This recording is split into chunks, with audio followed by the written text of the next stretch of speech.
Welcome back, Pirate Crew. It's your captain, Yeehaw Yadam, and for today's video, we're back with IRL Locals gameplay. So, this was round 1 of our store championship that we had this last weekend, and it's going to be me piloting Doflamingo versus Jonathan from Los Fiends on the left. Now, I wanted to come into this tournament playing Whitebeard, but I thought that was just too cringe.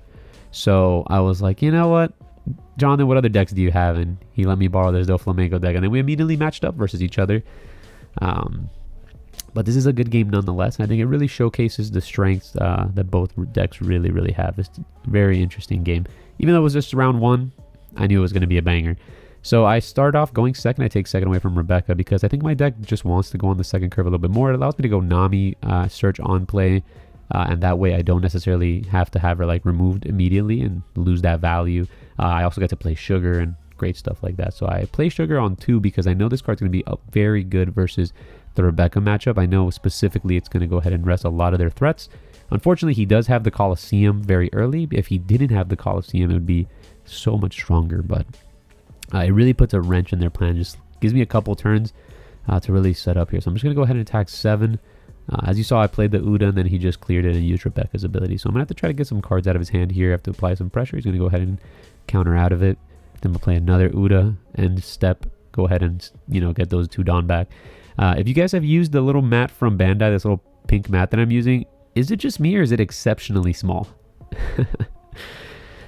So Jonathan's going to start off. I asked him, he has 6 cards, going to use Rebecca's ability, grab another Luffy. So his hand is Luffy'd up.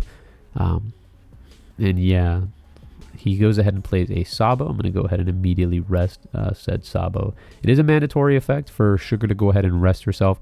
So, that being the only target on the board, I'm just going to go ahead and arrest it. He's going to go ahead and dump a couple cards into the trash. I'm going to go ahead and arrest the Sabo, make sure that he doesn't forget. He's going to actively change his mind there on what's going on. I'm going to go ahead and draw for turn. I'm going to be going now to 8 Dawn. There's a pretty high total here. If I have a Luffy right here, that would be super duper dope. I get to go like 6 at the Sabo, Luffy into like Nami. That'd be awesome. But instead I choose to go 8 into it. I don't have, spoiler alert, my hand is not really doing much. So I'm going to go ahead and make sure to clear this Sabo here. And then now I have to, go ahead and make my cards turn sideways. I do get this Queen, which is excellent, right? This is definitely one of the cards I needed. And it does draw me into a Luffy. So I got some gas going. I go ahead and actually pitch a Hell's Judgment because he's never going to attack me. I'm going to go 5 at the leader here, right? Because these Udas, even though they're blockers, the Sugar's going to do enough. And, she is behind the Queen. So I'm not necessarily too afraid. I probably would keep the Uda up if I had Doflamingo in him, but this kind of does signify I don't have it. So he's going to go ahead and play Ideo. Ideo's going to go ahead and force me to use my Sugar's ability to tap it. Then he's going to use summon, and I'm not going to try to say his name. That one's a little too tough, boys. And he's going to summon the 6-drop that's basically like a secondary Orlumbus. They're a big fan of this card. It's a really good card. Chooses not to attack with it, right? Because if he rests it, I can go ahead and make sure to clear it from the board, right? So I'm at 10 Dawn here. And I have decisions to make. It's important to note that Rebecca is also rested, right? Or no, he didn't use the effect, but that card does force Rebecca to get rested. So if I ever have a Doflamingo, it kind of like hinders some of the cards. I'm going to just go very basic item 5, 7. And this Queen attack was a little spicy, but it is what it is. I'm going to go ahead and tap the full 7 here, summon Usopp off of the Luffy, and we're in a really nice spot right here, right? And this is a spot that I think we definitely want it to be. So he's going to go ahead and declare an attack at the Uda, right? Because if he goes ahead and plays any card, I'm just going to go ahead and tap that card. So he has to declare his attack before anything. I'm going to go ahead and decide what I want to do here. And I got to use some of this counter, right? The issue in this matchup is he's never going to give me life cards. And my hand is very limited, where his is unlimited, right? Every single turn he's going to be drawing a card off of his leader ability, which is very important. So I'm going to go ahead and block and give him a secondary Sugar, which may or may not be a mistake. I'm going to go ahead and Sugar the Rebecca. Then he's going to play Luffy, right? So he is at 2 Dawn left with his turn, which is important. He's going to go ahead and attach 2 Dawn to Luffy, go 9 at my Uda, and I have to decide what I want to do with that. I do have the Spider Web ability, the event card that basically can restand my Luffy. I can also Hell's Judgment. I'm going to go ahead and use the Hell's Judgment mostly because it's going to reduce the Luffy. Unfortunately, that does not allow me to play a secondary event, and therefore, because of that, it's going to make it a little bit tough. So he's trying to figure out exactly how much attack power it's at, and it's at 6k. So he chooses, yeah, if it can attack anything, but it would have just been kind of futile. Just give him a 2k.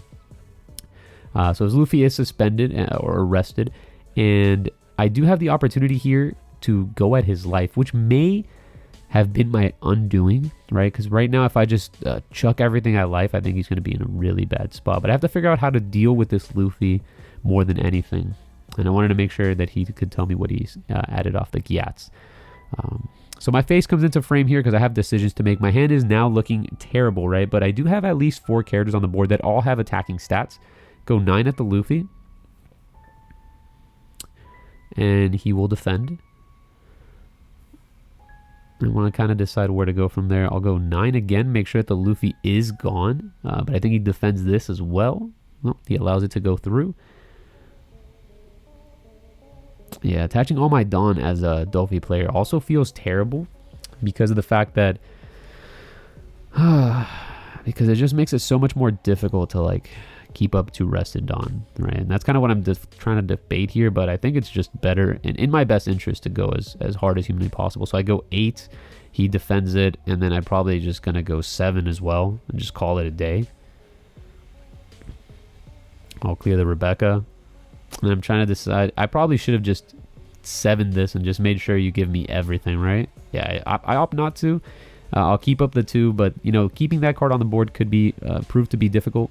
But I do think that he is in a difficult situation because he's only have 4 cards in hand with not much to do. So I'm going to go ahead and Spiderweb. It's going to go ahead and defend that. He's going to Luffy. He's going to pump his Luffy, and then it's going to be very tough for me, right? This Luffy's about to just clear almost everything, right? This is what I was trying to avoid last turn. I'm going to ask him exactly where he's going. So he goes for the Queen. I can defend it with the Uda because Queen just is a little bit stronger. And this is another turn, right, where he's low on hand size and he has 2 life. Or 3. I'm not necessarily sure. The camera angle is pretty poor here, but I think he maybe had 3 life, and that's exactly why I chose not to possibly go in at his leader. Because I am towards the late stage of the game. So he goes ahead and gives me the 2k. I go there. I clear the Luffy, and then I'll play 2 to play 3 to the Usopp, and then I'll get back to. If I had a sugar here, I think I honestly the game almost certainly just ends, because then if he can't play the Luffy, he'd have to like go Gyats Luffy, and then he has a little bit weaker of a hand. So I'm going to go ahead and Spiderweb. He goes ahead and swings into it. And if you can count here, this is the 3rd Luffy that he's played. And the way that now he's going to be recycling the Luffys, right? Every time the Luffy goes, he has 7 to put back. So now at some point in time, he has placed all these Luffys back into his deck. So I have 2 cards in my hand. I go 7 at the Luffy. He defends it. I go 7 at the Luffy. He has 2 in hand. He lets it go. He has Gyats plus a thing. I go Buena Fiesta here. And Buena Fiesta, please find me a Nami. That's all you have to do. It finds me an Uda. And that's just going to have to be good enough. Still no Namis have been hurt in the making of this. I'll go 5 at the lead. He's going to have to take this one. Yeah, he was at 3. That's why I didn't go in on the previous turn. I had to really clear the Luffy, but I may have had to just ignore the other 7k. And that was possibly my undoing in this game. Spoiler alert, I do end up losing this one. But, so he's going to use Rebecca ability now, trying to get back to the cycle. I'm trying to figure out exactly how many cards he has left in his trash. And we're kind of like guesstimating here exactly how deep those Luffys are in his deck. Because the moment he gets to see one of those Luffys back, we're for sure screwed. So he's going to find another reducer. He's going to reduce it, pop it, swing. And then I have no cards in hand, so he's just going to get to do it all, unfortunately. The Colosseum card is so absurd, huh?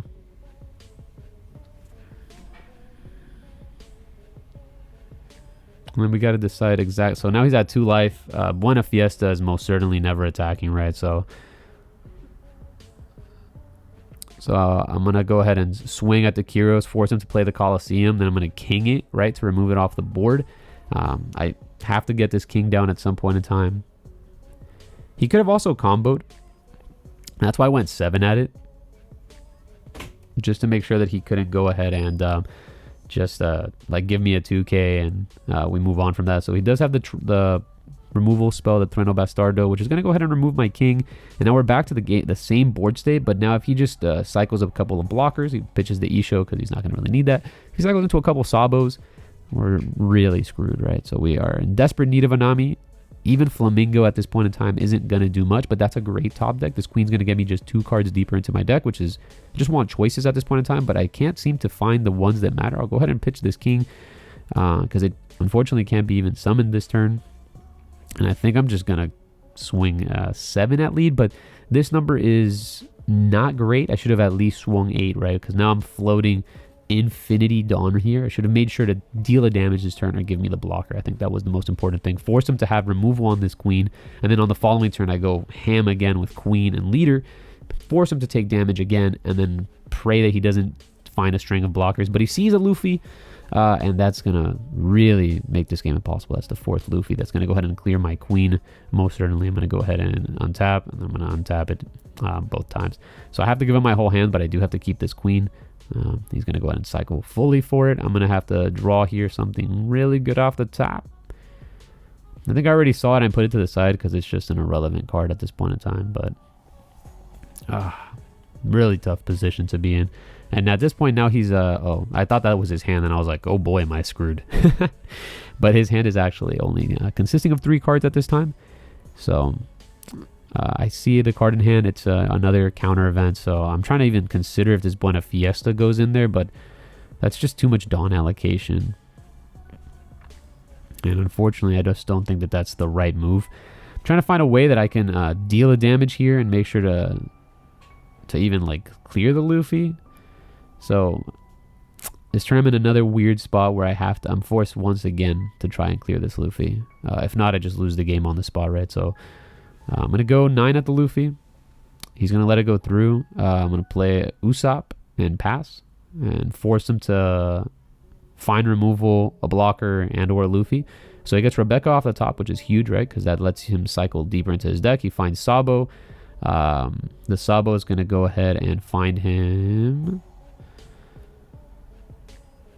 I mean, the leader's going to find him Gyatz. Then he's going to Rebecca again. The Rebecca's going to go ahead and now he's dug 8 cards into his deck.